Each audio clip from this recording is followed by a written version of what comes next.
안녕하세요. 저는 이제 막 70으로 들어설 노무입니다. 요양원 생활을 하면서 새롭게 컴퓨터를 좀 배웠는데 젊은 직원 선생님들이 재밌는 걸 알려줘서 우연히 사연을 접하게 되었어요. 한 자리에 앉아서 수많은 사람들의 이야기를 듣고 말을 남기고 한다는 게 너무 신기하더라고요. 요즘은 많은 사연자들에게 응원의 말 한마디 남기는 재미로 살고 있어요. 사연을 듣고 응원만 하다 보니까 한편으로는 제 사연도 꽤나 심도 있어서 얘기를 한번 해보면 좋겠다. 그런 생각이 들더라고요. 그래서 남겨봅니다. 시간 되시는 분들은 들어봐 주세요. 저는 젊은 시절부터 남편이란 작자 때문에 고생을 많이 하며 지냈습니다. 남편과 만나서 결혼을 한 건 단순히 제가 사는 동네에 총각이 남편밖에 없었기 때문이었어요. 제가 살던 시절에는 남자와 여자가 만나서 결혼을 하는 과정이 그리 복잡하지도 않았고, 잘 맞고 안 맞고 상관없이 그냥 얼굴 좀 길게 봤다 싶으면 하는 게 결혼이었어요. 그래서 남편이 알코올 중독에 빠져가도 바람 피우고 반백수처럼 살아도 저는 그걸 다 감당하면서 육아에만 열중했습니다. 당연히 힘들었죠. 그때는 저와 비슷한 고충을 겪는 아내들이 많다는 걸 알면서도 힘든 건 힘들었어요. 그럼에도 제가 그런 쓰레기 남편으로부터 버틸 수 있었던 건 제 자식들이 있었기 때문입니다. 제게는 아들 셋과 딸 한 명의 자녀가 있어요. 아들만 낳다가 제가 딸이 갖고 싶어서 어려운 형편에도 불구하고 굳이 생겨버린 아이를 지우지 않았습니다. 실제 아들들과 딸은 나이 차이가 좀 났는데 아들들이 딸들을 잘 봐줘서 육아는 그리 힘들지 않았어요. 저를 힘들게 했던 건 오로지 남편뿐이었죠. 남편은 제 얼굴만 보면 욕을 하고 시비를 거는 사람이었습니다. 그건 자식들이 보고 있는데도 마찬가지였고 특히나 밥상머리 앞에서 저를 그렇게 무시했었어요. 반찬이 뭐 이따위야. 지금 나 백수라고 반항하는 거냐? 돈 못 버니까 밥도 거지같이 처먹어라 이거야? 인연이 틈만 나면 사람 성질 긁네. 애들 앞에서 욕 좀 그만해. 애들이 뭘 보고 배우겠어. 내가 언제 당신한테 돈 못 번다고 시비 건 적 있어? 당신 혼자 자존심 상해서 내 성질 긁는 거 아니야. 그런 식으로 목소리만 높이면 가장 위험이 산대?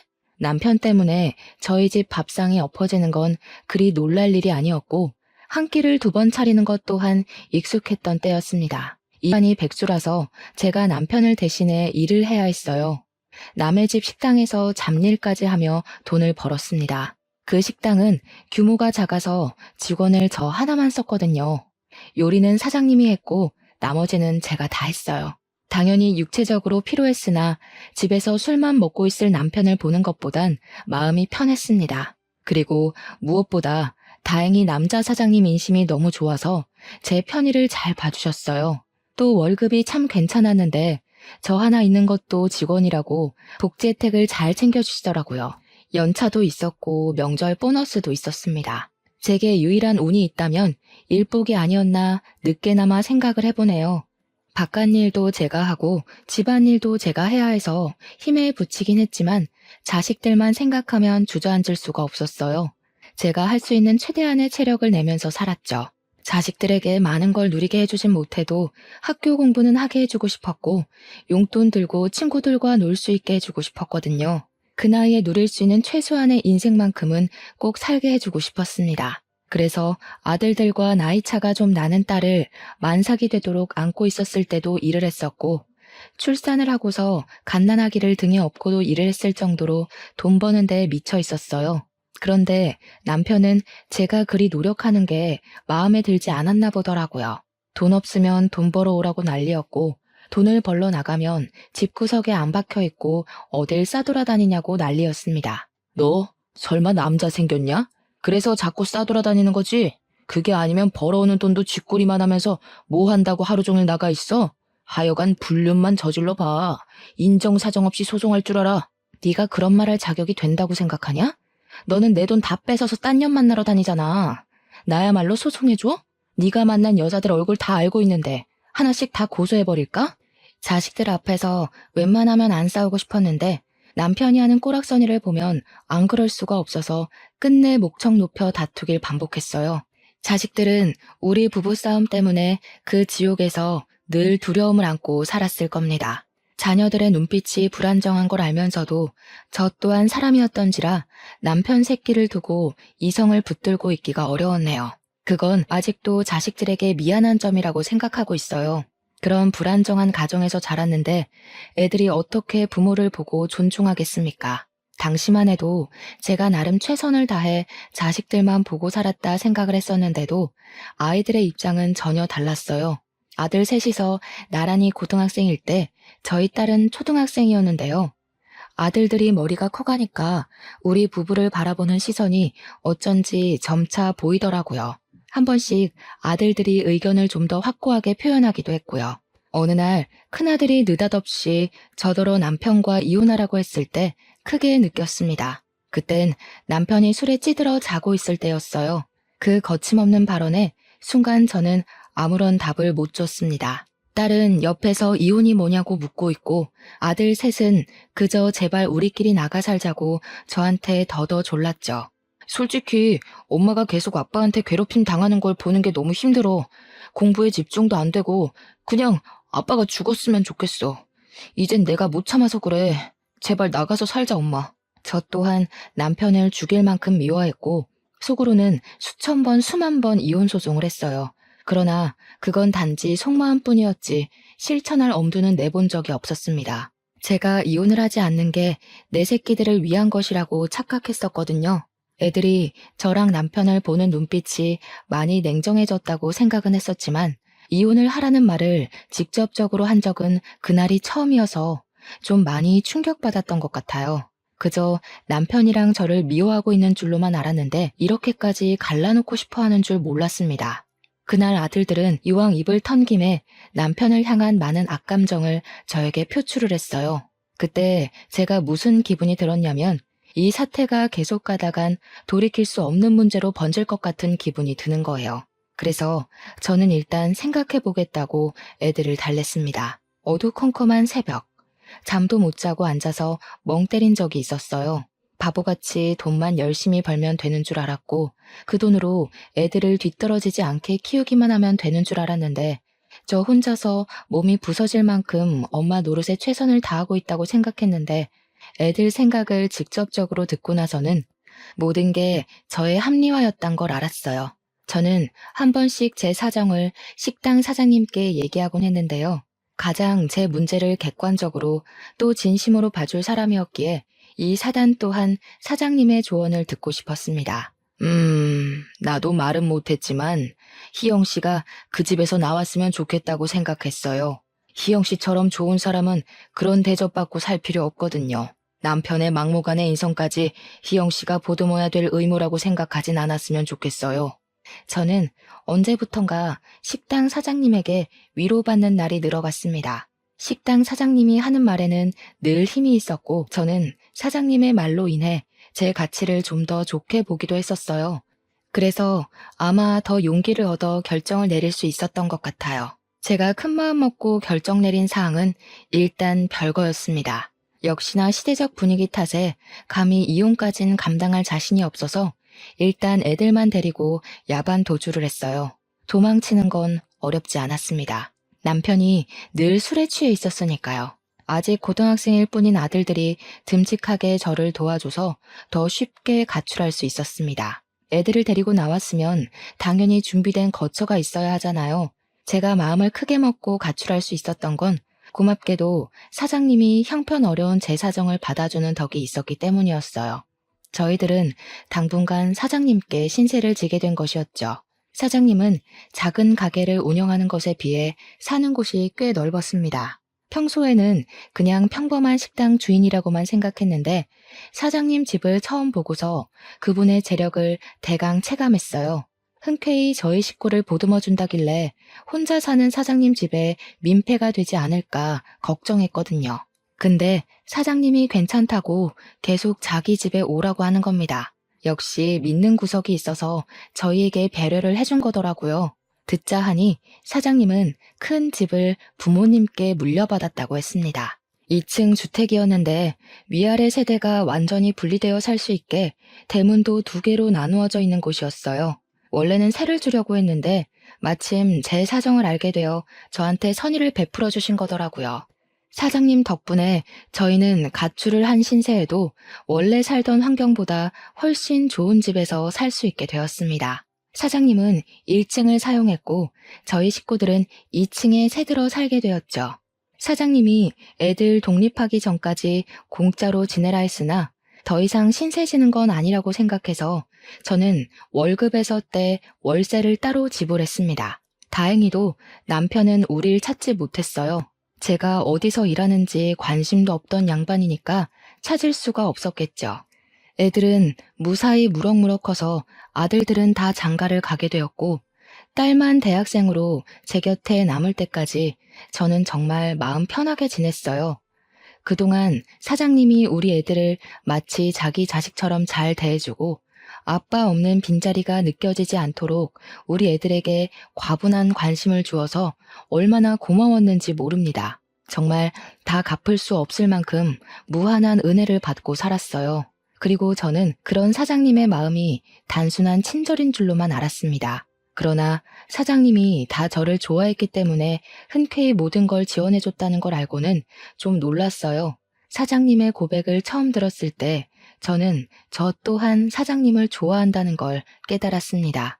이 사실은 당연히 자식들도 성인이 되면서 알게 되었고 나이 들어서 징그럽단 소리 안 하고 오히려 우리를 축하해줬어요. 애들 말이 제발 좋은 남자 만나서 엄마가 행복하길 바랬다고 얘기해주기도 했. 정말 모든 게 꿈만 같던 시절이었지만 한편으론 걱정되는 부분도 있었어요. 당연히 제게 영원한 오점인 남편의 존재 때문이었는데요. 그땐 제가 남편과 별거한 지 15년이 되었을 때였습니다. 별거를 하고 한 번도 남편을 본 적이 없었고 어쩔 때는 남편의 존재가 하루 종일 생각나지 않았을 정도로 까마득할 때도 많았어요. 사장님 집으로 도피해서 살아온 순간이 진짜 제 삶이라고 착각하며 15년을 보냈었죠. 그러나 결국 이 모든 것이 꿈이라는 걸 깨닫게 해준 건 여전히 제 발목을 붙들고 있었던 법적 부부인 남편이었어요. 제가 이런 고민을 품고 산다는 거 사장님도 당연히 알고 있는 사실입니다. 그러니 사장님이 먼저 해결 사안을 말해주더라고요. 만약 남편의 외도가 계속 진행되고 있다면 10년 내까지 소송이 가능하기 때문에 이혼 소송으로 해결을 할 수가 있고 법정 참석은 변호사를 선임하면 되니 굳이 제가 다시 남편을 마주하는 일은 없을 거라고 하더군요. 저는 법에 대해 잘 몰라서 다시 남편을 만나야 하는 줄 알고 살짝 두렵기도 했거든요. 그런데 사장님 덕분에 또 용기를 얻은 셈이고 방법도 있으니 더 이상 이혼 안 할 이유가 없어진 겁니다. 그렇게 저는 10여 년 끝에 이혼 소송을 하게 되었고 말도 안 되는 위자료까지 받아서 사장님과 재혼을 할 수 있었습니다. 자식들은 사장님 같은 새아빠라면 언제든지 환영이라고 해주면서 저희의 관계를 많이 축하해줬어요. 어떻게 일이 항상 고마울 수가 있는지 모르겠네요. 사장님이자 이제 남편이 된 그에게 부족하지 않은 아내가 되고 싶었어요. 배우자에게 이런 감정까지 들었던 건 살면서 처음이었습니다. 너무 두근거리는 경험이었고 결혼이란 게 이런 거구나 싶은 느낌이었어요. 자녀들도 남편이 어떤 사람인지 알기 때문에 아빠로 받아들이는 게 어렵지 않아 보였습니다. 딸은 우리가 재혼을 하기 전부터 사장님에게 아빠라고 부르고 있었고 아들들은 좀 쑥스러움이 많아 아저씨라고 하면서도 휴대폰에는 아빠라고 저장해 놓았어요. 차차 좋아지고 있는 가족의 형태를 보니까 그제야 저도 두 다리를 뻗고 살 수 있겠더라고요. 그리고 어느 날이었어요. 이미 충분히 행복한데 남편이 제게 뜬금없이 생일 선물을 주었는데요. 건물 두 채의 명의 변경 신청서를 보여주더라고요. 건물 시세를 전부 합치면 수백억이 되는 자산이었습니다. 이건 남편이 부모님에게 물려받은 자산 중 일부라고 설명을 해줬어요. 저랑 지내는 동안에 건물 시세가 더 폭등해서 어느덧 수백억 자산가가 된 것도 남편 스스로는 몰랐대요. 그런데 그 큰 재산을 느닷없이 저한테 덜렁 주겠다고 하는 남편의 마음이 정말 당황스러웠어요. 당신은 언젠가부터 돈을 너무 쉽게 생각하는 것 같아요. 아무리 부부라지만 내가 이렇게 큰 선물을 어떻게 받아요?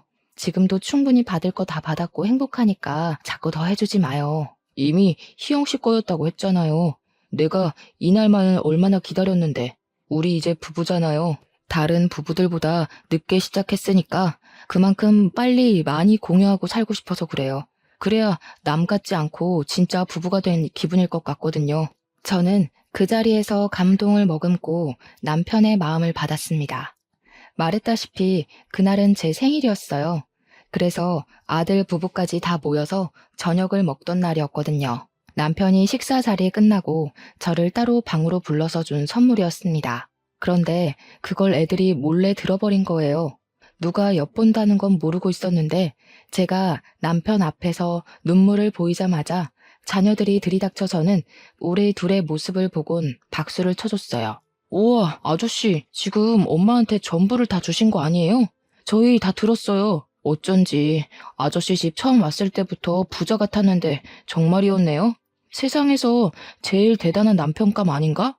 엄마, 완전 땡 잡았어. 너무 부럽다. 나도 아빠 같은 남자랑 결혼하고 싶어. 세상에 어떤 남편이 마누라 생일 선물이라고 건물을 덜컥 주겠어. 자녀들은 남편의 재력을 알고서 그저 존경 어린 눈빛을 띄었고 며느리들도 시아버지 너무 멋있는 분이라면서 분위기를 한껏 띄워주었어요. 남편은 그런 자녀들과 며느리들에게 어깨를 으쓱해 보이며 땡 잡은 건 오히려 자신이라고 당신 같은 와이프 얻는 것이 쉬운 게 아닌데 너무 고운 여자랑 결혼을 해서 기쁘다는 식의 민망한 말을 해보였습니다. 자녀들과 며느리들이 남편의 느끼한 멘트에 소리를 지르면서 자지러지곤 했는데 그 달아오른 분위기에서 저만 얼굴이 빨개져선 고개를 못 들고 있었어요.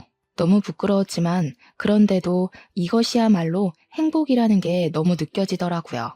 이미 남편을 만나고 잘 살아왔으나 저는 여기서 더 잘하는 아내가 될 것이고 더 훌륭한 엄마가 되겠다고 그때 한 번 더 결의를 다졌던 기억이 납니다. 그렇게 저의 행복은 날아오를 대로 올라 정점을 찍고 바로 추락하기 시작했어요.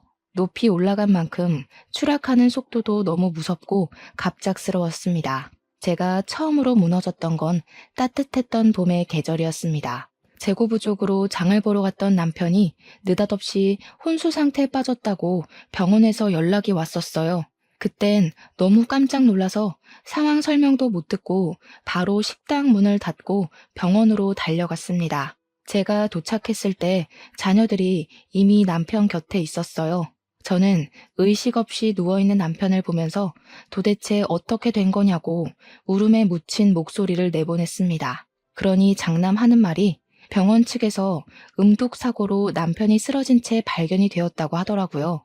음독사고라니 정말 뜬금없는 이유였습니다. 제 남편은 장을 보러 나간 건데 어디서 어떻게 독약을 먹는단 말입니까? 제가 전혀 사고에 대한 이해를 못하고 있자 거기서 장남이 머뭇거리다가 몇 마디 더 보태었어요. 아저씨가 아무래도 아빠를 찾아갔던 것 같아. 둘이 어떻게 연락이 돼서 만난 건지는 모르겠는데 소방관이 하는 말 들어보니까 우리 옛날 살던 집에서 아저씨가 사고를 당했다고 하더라고. 이게 무슨 마른 하늘의 날벼락인가 싶었어요. 제가 이혼을 못했던 것도 아니고 저랑 전 남편의 관계는 이미 다 정리가 된 상태였는데 남편이 왜 전 남편과 접선을 했을까요? 설명을 들으면 들을수록 머릿속이 복잡하기만 했습니다. 장남한테 남편이 왜 전 남편을 만났냐고 대신 물어도 장남 또한 그것까진 모르겠대요. 경찰에선 이미 전 남편을 구속해서 조사 중이라고 하는데 거기서도 전 남편이 남편과 왜 접선을 했는지 별다른 이유는 말 안 한다고 하더라고요. 그나마 남편한테 해코지한 이유 정도는 전 남편이 선뜻 밝혔다는데 그냥 제가 괘씸해서 그랬다는 자백이었답니다. 아무리 사람한테 안갚음이 있어도 그렇지 어떻게 멀쩡한 사람을 반 죽여놓는단 말인가요? 음독을 시도했다는 건 명백히 살인 미수잖아요. 몇 년이 지나도 한결같이 쓰레기인 전 남편 소식을 들으니 얼마나 심장이 벌렁벌렁 하던지 끝난 줄만 알았던 전 남편의 존재가 다시 제 발목을 잡자 과거로 돌아간 것 마냥 가슴이 갑갑했습니다. 제 눈앞에서 남편이 의식 없이 누워 있어서 더 혼란스러웠던 것 같아요. 그렇게 저는 남편을 붙들고 이게 무슨 일이냐 오열만 하면서 시간을 보냈어요. 남편이 이렇게 된 게 내 탓 같아서, 아니 내 탓이라서 모든 게 죄스러울 뿐이었습니다. 자녀들은 그런 제 곁을 돌아가면서 지켜주었어요. 자녀들이 남편 꼭 깨어날 거라고 위로를 해주는데도 좀처럼 진정이 되질 않았습니다. 당연히 식당 문도 못 열었어요. 남편의 곁을 한시도 떠나기가 싫었으니까요. 이게 모두 제 전 남편의 짓이니 남편이 깨어나면 저를 원망할 수도 있다고 생각을 했어요. 그런 건 상관없었습니다. 그저 남편에게 이혼을 당해도 괜찮고 남편이 저를 안 보고 싶어 해도 괜찮으니 그냥 무사히 깨어나기만을 바라면서 그 무거운 시간을 묵묵히 보냈어요. 혼자 이렇게 자책을 하는 것이 아닌 원망을 듣더라도 남편 목소리로 직접 듣고 싶었습니다. 그러나 제가 남편에게 대단히 큰 원흉이었나 봐요. 하늘은 제게 남편에게 용서할 시간을 주지 않았습니다. 안타깝게도 남편은 발견 당시 이미 소생 불가 상태였기에 호흡기를 끼고 중환자 신세를 진 지 2주 만에 세상을 떠났어요. 그날 저는 정말 세상이 무너지는 줄 알았습니다. 남편에게 아무것도 듣지 못했고 마지막 인사를 나누지도 못했는데 남편을 보내주라네요. 뭐 이런 경우가 다 있단 말입니까? 이렇게 경우 없는 작별은 왜 있냔 말이에요. 아직 남편에게 들을 말이 많고 보답해야 하는 마음도 가득한데 사별이라뇨. 너무 황당해서 남편에 대한 미안함과 슬픔이 원망으로 변질되기까지 했어요. 대체 왜 그런 위험한 사람을 혼자서 찾아간 건지 남편 옷깃을 붙들고 묻고 싶었습니다. 그러나 역시 돌아가신 분에게선 답이 없었죠. 저는 장례식 내내 텅 빈 마음으로 시간을 보냈어요. 자녀들과 며느리들이 저를 대신해서 바쁘게 조문객을 받았고 장례 절차에 따라 움직였습니다. 쓸쓸하게 보낸 우리 남편, 장례식이라도 성대하게 치러주고 싶어서 자녀들이 의견을 많이 보태었어요. 남편은 역시나 좋은 사람이었는지 조문객들이 정말 많았습니다. 그래서 더 미안했어요. 착한 사람이 괜히 나 같은 사람을 만나서 이렇게 일찍 단명을 해버린 거니까요. 그렇지 않아도 조문객들은 남편이 이렇게 갈 사람 아니라고 하면서 제게 따가운 눈초리를 보냈고 뒤에서 구시렁거렸습니다. 그런 소리를 들으면서 저 또한 제 탓이 맞는다고 생각했어요. 그래서 사람들의 소리가 칼이 되어 제 가슴에 꽂혀도 전혀 아프지가 않았어요. 이 정도로 아파해선 안 된다는 집념이 제 정신을 매도해버렸기 때문이 아닐까 싶습니다. 그렇게 하루 이틀 보내다가 발인식을 마치고 남편 유품을 정리하던 중 문득 어떤 생각이 떠올랐는데요. 우리 아들들은 어쩌다가 전 남편 집에 가서 그 사고를 발견하게 되었는지가 궁금하더라고요. 그저 남편이 전 남편 손에 어떻게 당했고 왜 당했는지만 궁금했지 그 두 사람을 아들들이 어떻게 발견했는지에 대해선 생각을 못하고 있었습니다. 저는 유품을 정리하다 말고 장남에게 전화를 해봐야겠다고 생각했어요. 휴대폰이 어디 뒀는지 찾는다고 바닥을 이리저리 둘러보다가 주웠는데 그 순간 침대 밑에 있는 박스를 하나 발견했습니다. 제 짐은 아니었으니 남편의 짐이 확실했어요. 이런 곳에도 짐을 놔뒀나 싶은 마음으로 가볍게 열어봤습니다. 남편의 물건이 맞았고 그 안에는 남편 개인적인 서류들이 가득했어요. 저는 봐도 모를 거라서 자녀들을 불러서 이걸 정리해야 하나 하던 와중 제 눈에 띈 하나의 봉투가 있었는데요. 새 것으로 보이는 서류 봉투였어요. 그것만 단단하게 묶여 있어서 손이 안 갈 수가 없었습니다. 그런데 그 안에는 생각 없이 열어본 것 치곤 생각지도 못한 자료가 들어있었어요. 저도 한눈에 알아볼 수 있는 남편의 유언장 사본이었죠. 그리고 그것과 함께 들어있던 수많은 A4 용지. 그건 남편의 필체로 적힌 일기였습니다. 그곳에는 남편이 제게 숨기고 있었던 그동안의 사정들이 고스란히 적혀 있었어요. 마치 저한테 편지를 쓰는 것처럼 일기가 적혀 있어서 실제 남편이 직접 얘기해주는 것과 같은 망상이 들기도 했는데요.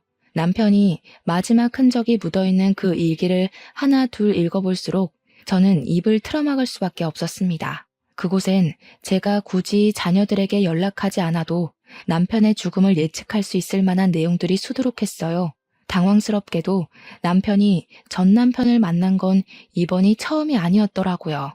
그전에도 전 남편을 만났다는 게 충격이었지만 그보다 더 놀랐던 건 그 만남이 전부 제 아들들의 주도하에 이루어졌던 거였어요. 아들들은 저 몰래 내 남편을 찾아가서 친부에게 지속적으로 시달리고 있다고 몇 번이나 하소연을 했던 것 같았어요. 착한 남편은 아들들의 고충을 듣고서 고민을 많이 했을 거고 자녀들에게 진정한 아빠가 되고 싶다는 이유로 그 문제를 직접 나서서 해결하려고 했을 거예요. 그러니 아들들이 남편을 데리고 전 남편을 만나러 다녔겠죠.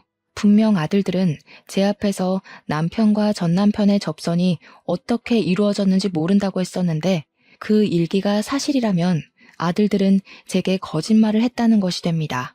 이미 이것만으로도 충격이었는데 남편의 마지막 일기로 보이는 곳에는 더 충격적인 사실이 적혀 있었어요. 저에게 경고를 해주는 듯한 문구였습니다. 전 남편과 아들들의 사이를 믿지 말라고 적혀 있더라고요. 아무래도 아들들이 전 남편과 거래를 한 것 같다는 알 수 없는 말도 있었고 조금 더 알아보고 저한테 다 말해주겠다고도 쓰여 있었습니다. 너무 놀라서 저는 이걸 어떻게 해야 하는지 고민을 많이 했어요. 우선 아들들이 왜 저한테 거짓말을 한 건지 이해가 안 되었습니다. 그리고 남편이 마치 우리 아들들이 수상하다고 얘기를 하고 있는 사실도 머리 아플 만큼 혼란스러웠어요. 제가 이 수많은 의문들을 다 풀어내면 남편 유언장이 가리키는 문구 또한 받아들일 수가 있는 걸까요? 남편 유언장에는 자신의 재산 상속 증여를 모두 제게 일임한다고 적혀 있었어요. 원래 남편은 저뿐만 아니라 자녀들에게도 자신의 재산을 증여해줄 마음이 있던 사람이었어요. 그랬던 사람이 제게 재산을 전부 일임했습니다. 이건 분명 자녀들에게 재산을 줄 수 없는 이유가 있다는 걸 뜻하는 것 같았어요.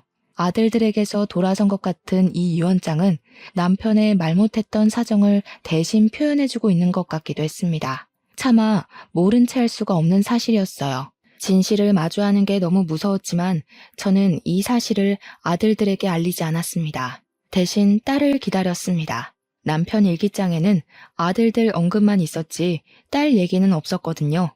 그리고 딸은 남편 장례식에서 누구보다 서럽게 울었고 장례가 끝난 후에도 밥도 옳게 못 먹을 만큼 시름시름 앓았던 아이였어요.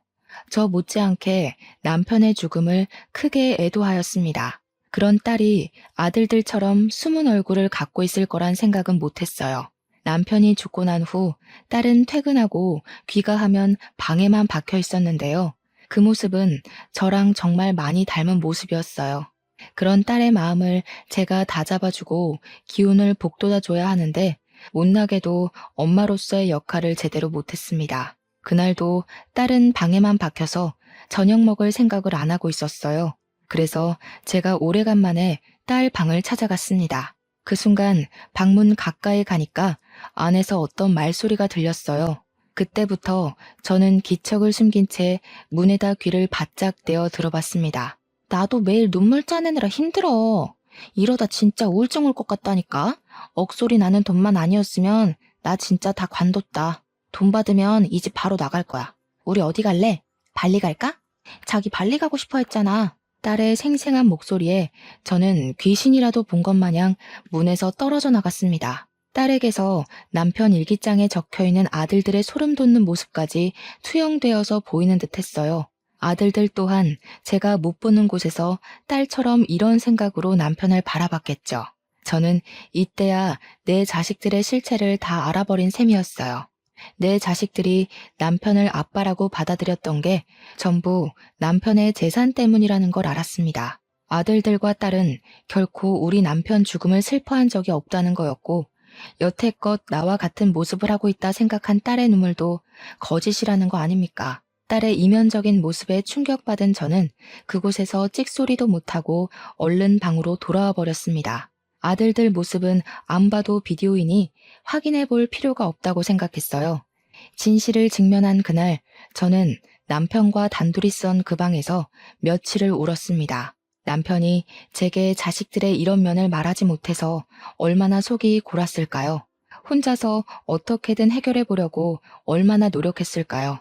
저는 남편 앞에 악마 새끼들을 끌고 온 것 같아 미안해서 괴로울 지경이었습니다. 그러나 이대로 울고만 있을 수는 없었어요. 남편의 재산이 정리되어야 한다는 걸 이미 자녀들이 알고 있고 자기네들 앞으로 떨어질 콩고물을 기대하고 있잖아요. 충분히 울면서 시간을 보낸 저는 마음을 굳건하게 먹고서 변호사를 불렀습니다. 어차피 재산 정리하려면 변호사를 불러야 되니까요. 그리고 자식들에게도 식당으로 모이라고 연락을 한 통씩 넣었어요. 자식들은 뻔뻔한 얼굴로 저를 위로하면서 안부를 물어주었습니다. 자녀들에게서 전 남편의 괴물 같은 모습이 보이는 것 같아 소름이 돋았어요. 어쩌면 멍청했던 전 남편보다 훨씬 더 지능적으로 무서운 녀석들일 수도 있겠네요. 저는 차마 자녀들에게 괜찮다는 말은 못하고 애써 마음 안 좋은 척하고만 앉아 있었습니다. 그리고 변호사가 우리 앞에서 남편의 유언장을 읽어주기 시작했는데요. 솔직히 직접적으로 상황에 마주하게 되면 더 심하게 두렵고 떨릴 줄 알았거든요. 그런데 의외로 감정이 침착해지더라고요. 그 덕분에 변호사가 유언을 또박또박 읽어나갈 때마다 자녀들 표정이 점점 바뀌는 게 아주 잘 보이는 거 아니겠습니까? 그 모습이 얼마나 악마 같고 가소롭던지. 남편이 아니었다면 저 또한 자식들의 이런 이면에 속아 넘어갔을 거 아닙니까?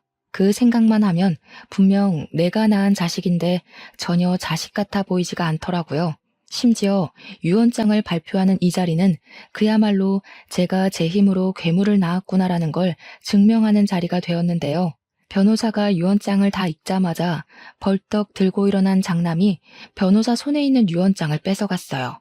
지금 뭐라고 했어요? 엄마한테 다 일임한다고요? 이거 조작된 거죠? 분명 그 아저씨가 우리한테 준다고 약속했단 말이에요. 엄마가 말해봐. 엄마가 몰래 아저씨 유언 조작했지? 애초에 너희들 돈이 아닌데 뭘 그렇게 탐을 내니? 남편이 선심 써서 너희한테 주고 싶다고 했던 거지. 너희 돈을 맡아놨다가 돌려주겠다는 소리가 아니었어. 이미 열이 바짝 오른 장남한테 제 말은 들리지도 않는 것 같았어요. 장남은 기어코 제가 꾸민 짓이라 망언을 퍼부으며 유언장을 던져버렸습니다. 그리곤 제 멱살을 목 조르다시피 꽉 쥐었어요. 지금 혼자 잘 먹고 잘 살겠다는 거야? 어떻게 핏줄을 버려? 아저씨한테 정신 나가서 자식들은 안중에도 없었던 거지? 우리가 그 돈 때문에 무슨 집까지 했는데 엄마한테 다 뺏기려고 내 손 더럽힌 줄 알아? 이거 다 무효야. 진짜 유언장 어딨어? 장남은 돈이 제 앞으로 안 떨어지자 막 나가기로 했는지 개소리를 거침없이 짓거렸어요. 장남은 지금 자신이 무슨 소리를 하고 있는지도 모를 만큼 흥분했던 것 같은데요. 장남이 말하는 더러운 짓이 뭔지는 제가 경찰한테 남몰래 신고를 하고서 알게 된 사실인데 아들들이 남편의 사망을 음독사고로 꾸미고 전 남편한테 뒤집어 씌운 거더라고요.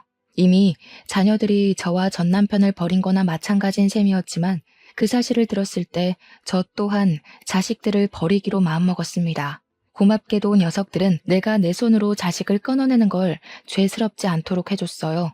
장남뿐만 아니라 둘째도 셋째도 제게 남자한테 정신 나가서 재산 다 독식한다고 패륜적인 발언을 서슴지 않았습니다. 어디 아들들 뿐이었겠습니까? 제 앞에서 남편 보고 싶다고 엉엉 울었던 딸까지 더는 본색을 연기하지 못하더군요. 이거 100% 엄마 혼자 다 먹으려고 수 쓴 거야. 오빠, 경찰 불러. 무조건 조사해봐야 돼. 내가 왜 결혼도 안 하고 그 아저씨랑 엄마 밑에서 비위 맞췄는데 돈 한 푼 못 받으려고 그런 개고생을 한 줄 알아? 나 이거 인정 못해. 소송할 거야. 딸은 이제 남편을 아빠라고 칭하지도 않더군요. 이 녀석들의 난동을 눈앞에서 보고 있는데 얼마나 어처구니 없었는지 모릅니다. 자식들이 이 모양 이 꼴인 것도 제가 다 잘못 키운 탓이겠죠. 녀석들이 아무리 유언장이 가짜다 뭐다 개소리를 해도 그것에 대해 증언해줄 변호사가 버젓이 서 있는 상황에서 사실을 부정하는 건 그저 기운 빼는 짓밖에 안 되었어요. 남편이 직접 했다는 건 누구보다 변호사가 가장 잘 알고 있는 사실이잖아요. 굳이 제가 나서지 않아도 제 결백은 알아서 증명이 되었고 그래서 저는 더 마음 놓아 서름을 토로할 수 있었어요. 너네들 이러려고 내 남편을 아빠로 받아들였니? 그 사람이 너네한테 얼마나 진심으로 대해줬는지 몰라서 이래? 아빠 없는 애들처럼 안 보이게 하려고 얼마나 부유하게 누리도록 해줬는데. 그러니까 돈이나 내놓으라고. 이러면 그동안 해준 것도 욕먹는다는 거 몰라? 그리고 우리가 마음에도 없는 아저씨 집에 들어가서 아빠 대우해줬으면 돌아오는 게 있어야지. 솔직히 엄마만 좋자고 아저씨 집 들어간 거잖아. 애들 입에서 나오는 대사 한마디 두마디가 제 감정을 더 밑바닥으로 끌어당겼습니다. 아마 제가 자기네들 엄마가 아니었다면 이 녀석들이 벌써 손찌검을 하고도 남았을 거란 생각이 들었어요. 변호사는 어쩌지 못하고 그저 자녀들을 말려주기만 했는데 자녀들은 이미 눈에 뵈는 게 없는지 변호사까지 밀치면서 공격적인 태세를 보였습니다. 식당 아니었던지라 식탁 위에 위협이 될 수 있을 만한 수저라든지 가위라든지 등등이 있었는데 그것까지 손에 쥐면서 제게 겁을 줬어요. 다 시끄럽고 그래서 아저씨가 엄마한테 다 일임했다고? 그럼 엄마 손에 돈 있는 거네? 그래, 핏줄도 아닌 아저씨 돈을 우리가 받아 처먹는 거 불편했을 수도 있지. 근데 이젠 그거 다 엄마 돈 된 거잖아. 우린 엄마 핏줄이니까 이제 받을 이유 마땅해진 거 아니야? 꿈도 꾸지 마라. 너희들한테 줄 돈은 하나도 없다. 남의 돈으로 호의호식할 생각 말고 없으면 없는 대로 생기면 생기는 대로 그렇게 살아. 어디서 남이 피땀 흘려 번 돈을 함부로 뺏어가려고 해? 엄마는 너희 그렇게 가르친 적 없어. 말로 안 통하네. 엄마까지 아저씨 곁으로 보내줘야겠어? 자식이 나쁜 생각하도록 만드는 건 다 부모 탓인 거야. 자식이 똑바르게 자라길 바라면 자식들이 원하는 걸 해줘야지. 엄마 혼자 배부르게 다 처먹을 게 아니라 엄마 명줄 끊길 때까지 자식들한테 헌신하면서 살아야지. 저는 결국 장남의 발언을 다 듣지 못하고 귀싸대기를 날렸습니다. 장남 손에는 가위가 쥐어져 있었는데 그걸 쥐고 있는 장남의 손이 부들부들 떨리는 걸 봤어요. 자칫 내가 여기서 생을 마감할지도 모른다는 생각까지 들었습니다. 그럼에도 저는 똑바로 일러주고 싶었어요.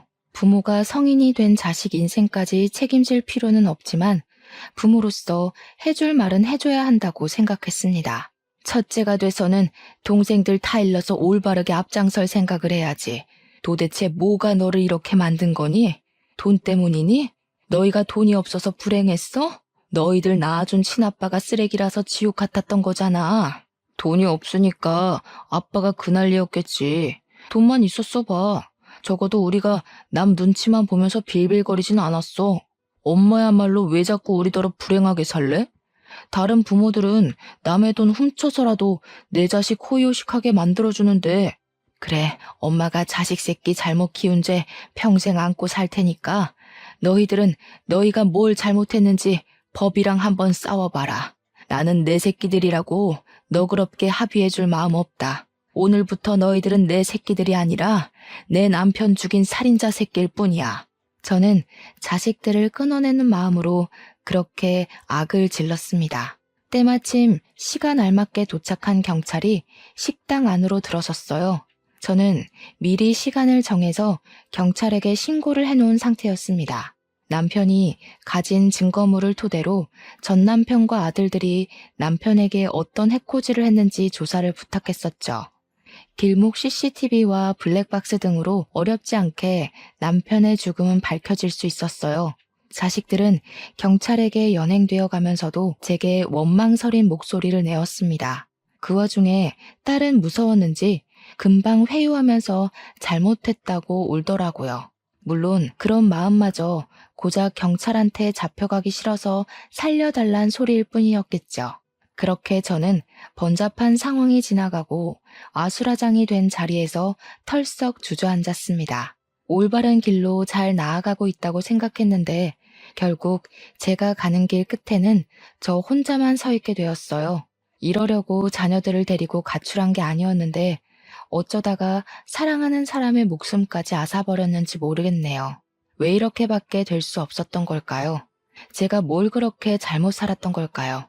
애초에 시대적 분위기를 따라서 결혼을 했던 게 잘못인 건지, 쓰레기 전 남편을 두고 자식들만 데리고서 가출을 했던 게 잘못인 건지, 아니면 남편의 식당에 취직을 했던 게 잘못인 건지 모르겠어요.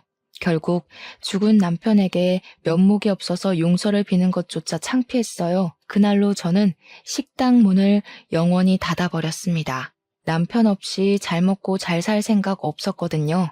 자식들까지 제 손으로 감옥에 보내고 벌을 내려줬는데 저 혼자 잘 살아서 뭐 하겠습니까? 그렇다고 파렴치한 자식들을 다시 자식으로 받아줄 생각은 없어요. 감옥에서 나오면 부디 이 세상이 고작 돈 때문에 막무가내로 살기엔 얼마나 혹독한 곳인지 깨닫길 바랄 뿐이네요. 저는 현재 인사말에서 말씀드렸다시피 요양원에서 생활 중입니다. 제게 남겨진 수백억의 재산은 요양원비를 해결할 돈만 남겨둔 채 전부 사회에 환원을 해버렸어요. 내 돈 아닌 걸 갖고 있으려니 얼마나 무섭고 마음이 불편하던지. 어려운 사람들을 위해 써버리니까 속은 좀 시원하더라고요. 아마 두 발 뻗고 못 자는 일은 없지 않을까 싶네요. 남은 생을 요양원에서 쭉 보내다가 갈 것 같은데 이곳이 조금 쓸쓸하고 심심하긴 하더라도 더는 아픔 없이 그냥 이렇게 살다가 가고 싶습니다. 마지막 소원인데 그것만은 하늘이 저를 불쌍하게 생각해서 들어줬으면 좋겠네요. 손가락이 굳어서 글 쓰는 속력이 느렸다 보니 벌써 저녁 먹을 시간이 되었습니다.